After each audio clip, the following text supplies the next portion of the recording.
5 अनाथ बेटियों की जालिम चाची। विकास घर में मिट्टी के पैर छपाते हुए घर के अंदर आ जाता है। विकास भैया, आप हमेशा ही ऐसे करते हो। देखो ना, मैं भी पोंछा लगा ही रही थी और आपने सारे में मिट्टी के पैर छाप दिए। ये मेरा घर है और मैं जैसे मर्जी आऊंगा। तुम होती कौन हो मुझे ऐसा बोलने वाली? एक तो तुम काम करते हो नहीं और काम बढ़ा देते हो हमारा। केसरी दिव्या के कान पकड़कर उसे बाहर ले आती है और धूप में पेड़ से बांध देती है। क्यों दी दिव्या, बहुत जबान चलाने लगी है तू। आजा, आज तुझे अच्छा मजा चखाती हूँ। ऐसा कहकर वो घर में आ जाती है। अब अगर इसके बाद मैंने तेरी ये कैंची जैसी जुबान चलती हुई देखी तो मुझसे बुरा कोई नहीं होगा। तुम दोनों यहाँ क्यों खड़ी हो? जाओ, गंदे कपड़े पड़े हैं, उन्हें धो लो। चाची जी, नुपुर और माही की तबीयत ठीक नहीं है, इन्हें दवाई दिला दो। तुम पाँचों के ऊपर फ्री फोकट में पैसे खर्च करने के लिए मेरे पास एक फूटी कौड़ी नहीं है। अरे मेरी बला से तो कल की मरती तुम आज मर जाओ। केसरी पांचों पर जरा भी रहम नहीं करती। इधर बेचारी दिव्या गर्मी में पानी के लिए तड़प रही होती है। पानी, पानी, कोई मुझे पानी पिला दो। मुझे बहुत तेज प्यास लग रही है। मेरा गर्मी से गला सूख गया है। कोई मेरी मदद करो। कोमल दीदी, दिव्या की बहुत हालत खराब हो रही है। कितनी जालिम चाची है हमारी, जरा भी नहीं सोचती हमारे बारे में। दिव्या को पानी देकर आती हूँ, तुम यहीं पर रहना। कोमल एक गिलास पानी ले लेती है और दिव्या को पिलाने के लिए पेड़ के पास पहुंच जाती है, लेकिन तभी उसकी चाची उन्हें देख लेती है। आहा, देखो तो सही बहनों का प्यार। तेरी हिम्मत कैसे हुई मुझसे बिना परमिशन लिए इसे पानी देने की? मेरी बहन प्यास से तड़प रही है चाची, उसे पानी पीने दो। लगता है तुम्हें मेरी बात समझ में नहीं आती। आज तुम पांचों का भूत ही उतार देती हूँ। केसरी बाकी की तीनों को भी लपेटे में ले लेती है। पेड़ से बांधकर वो एक डंडी से उन्हें मारना पीटना शुरू कर देती है। बोलो बोलो, आज के बाद तुम मेरे बिना कहे कोई काम करोगी? मुझे बिना पूछे अपनी मर्जी चलाओगी? इस तरह उनके जालिम चाची उनके ऊपर बहुत अत्याचार कर रही होती है, लेकिन उनके साथ ऐसा क्यों हो रहा था? आखिर उन पांचों बहनों की क्या गलती थी और उनके माता पिता कहाँ थे? चलिए ये देखने के लिए कहानी में थोड़ा पीछे चलते हैं। उषा, चलो, हमें लेट हो रहा है। लेट तो हो रहा है, लेकिन अपनी 5 बेटियों को छोड़कर जाने का मन नहीं कर रहा है। कोई बात नहीं माँ, आप चली जाओ, आप ठीक होकर आना। उषा को पेट में पथरी थी और इसी के चलते उनकी कभी भी तबीयत खराब हो जाया करती थी। उसी का ऑपरेशन के लिए राजेंद्र उसे शहर लेकर जा रहा था। दोनों माता पिता अपनी 5 बेटियों को गले से लगाते हैं और शहर के लिए निकल जाते हैं। शहर में उषा का ऑपरेशन शुरू हो जाता है और राजेंद्र हॉस्पिटल के बाहर बेसब्री से इंतजार करने लगता है। हे ऊपर वाले, सब कुछ ठीक ही रखना, कोई परेशानी नहीं होनी चाहिए। तभी डॉक्टर उनके पास आते हैं। ऑपरेशन सक्सेसफुल हो गया है, आपकी पत्नी को अब कभी पेट में दर्द नहीं होगा। यह सुनते ही राजेंद्र बहुत खुश होता है और अपनी पत्नी से मिलने उसके पास जाता है।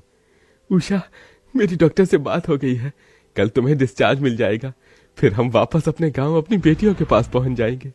इससे पहले कभी अपनी बेटियों से दूर नहीं हुई हूँ, मुझे बहुत बुरा लग रहा है। बस ये रात बीत जाए। उस रात उषा हॉस्पिटल में अपने बिस्तर पर लेटी होती है और उसके बराबर में एक कुर्सी पर राजेंद्र बैठा होता है।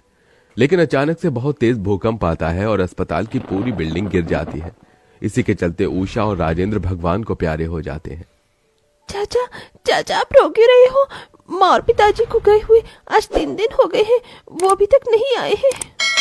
तुम्हारे माता पिता भगवान के पास गए हैं, अब वो वहीं रहेंगे, वापस नहीं आएंगे। जो भगवान के पास जाता है वो वापस लौट कर नहीं आता। ये सुनते ही महेश को बहुत बुरा लगता है और वो 5 बेटियों को गले से लगा लेता है। तुम 5 यहाँ अपनी चाची के साथ रहना गांव में। मुझे काम नहीं मिल रहा और मुझे अब तुम 5 की शादी भी करनी है। उसके लिए मुझे पैसा भी जोड़ना होगा, इसलिए मैं शहर जाऊंगा और वहां काम करूंगा।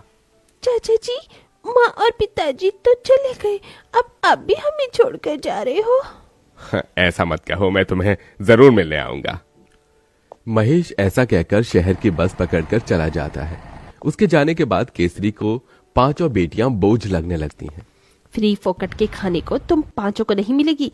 इस घर में अगर खाना खाना है तो घर के काम करना होगा। इस तरह केसरी उस दिन के बाद से 5 बेटियों से घर के सारे काम करवाती, ऊपर से खाने के नाम पर सिर्फ सूखी रोटी दिया करती थी। दीदी, मेरे पेट में भूख से दर्द हो रहा है। चलो मैं चाची से खाना मांग लेती हूँ। कोमल अपनी चारों बहनों के लिए खाना लेने जाती है। चाची, आज खाने में बिरयानी बनाई है, हमें भी खाना दे दो, बहुत तेज भूख लगी है। शक्ल देखी है तूने अपनी आईने में? ये बिरयानी मेरे और मेरे बेटे के लिए है, तुम पांचों के लिए नहीं। रसोई में सूखी रोटी रखी है, जा लेकर खा ले और अपनी उन चारों बहनों को भी खिला दे। ये सुनकर कोमल की आंखों में आंसू आ जाते हैं और वो रसोई में जाकर सूखी रोटी देखकर सोचने लगती है। इन सूखी रोटियों को हम कैसे खाएंगे? हमारी चाची कैसी है, खुद बिरयानी खा रही है और हमें ये सूखी रोटी दे रही है। कोमल एक गिलास पानी के साथ सूखी रोटी अपनी बहनों को खिलाने के लिए ले आती है। नहीं दीदी, सूखी रोटी से पेट में दर्द होता है। बहनों, हमारे पास और कोई चारा नहीं है। उस दिन नूपुर, दिव्या और माही तीनों ही सूखी रोटी नहीं खाती। इसी के चलते काजल और कोमल भी भूखे रहते हैं। आधी रात को उन पांचों को भूख का दर्द होता है। क्या फ्रिज में अभी भी बिरयानी होगी? हाँ, चाची ने रखी थी। मुझे पता है तुम सभी का बिरयानी खाने का मन कर रहा है। चलो तुम यही रखो, मैं चुपके से बिरयानी चुरा कर लाती हूँ। कोमल बिरयानी के लिए रसोई में फ्रिज के पास पहुंच जाती है। वो फ्रिज से बिरयानी जैसे ही बाहर निकालती है, उसी वक्त उसकी चाची उसे देख लेती है। अच्छा, तो ये बात है, तुम्हारी ये चोरी आज पकड़ी गई। आज तुम्हें मुझसे कोई नहीं बचा सकेगा। केसरी एक डंडा लेती है और बहुत बुरी तरीके से कोमल को उसी वक्त पीटना मारना शुरू कर देती है।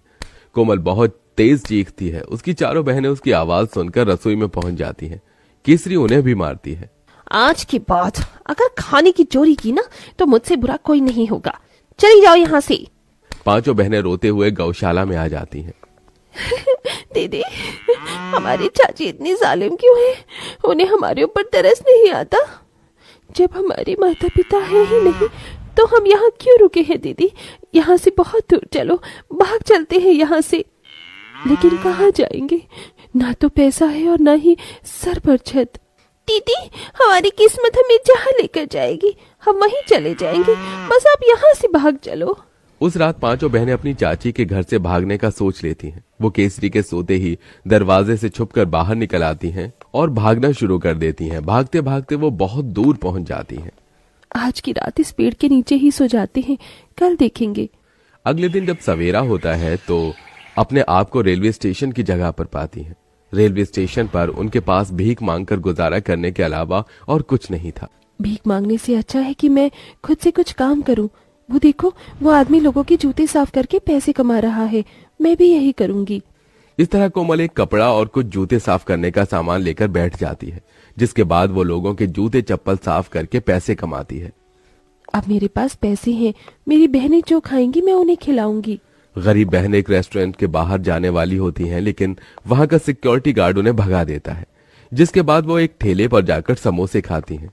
ऐसे ही धीरे धीरे काजल भी रेलवे स्टेशन पर पानी बेचने का काम शुरू कर देती है और साथ में दिव्या न्यूज़पेपर बेचने का काम करती है।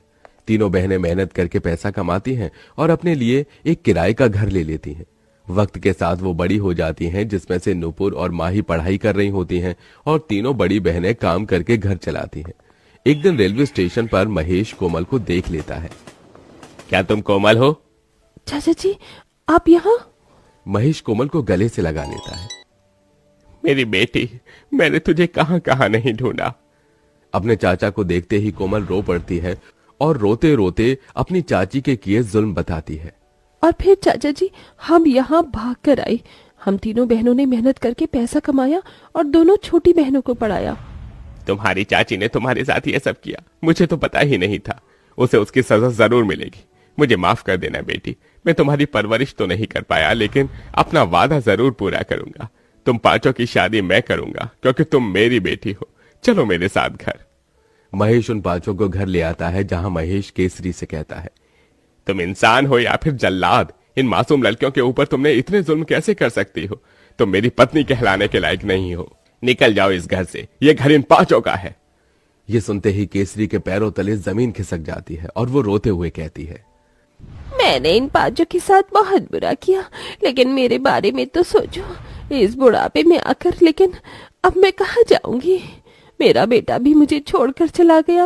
मुझे माफ कर दो बेटियों, मुझसे बहुत बड़ी गलती हो गई। कोई बात नहीं चाचा जी, हम चाची को माफ करते हैं, आप इन्हें इस घर से मत निकालो। जिसके बाद जिस घर में वो रह रहे थे वो घर भी उन 5 बहनों के नाम था। महेश उनके लिए लड़का देखता है और 5 बहनों को उन्हीं के पिता के घर से खुशी खुशी विदा करता है। जिसके बाद अब 5 बहनें अपने अपने ससुराल में खुशी खुशी रहने लगती हैं।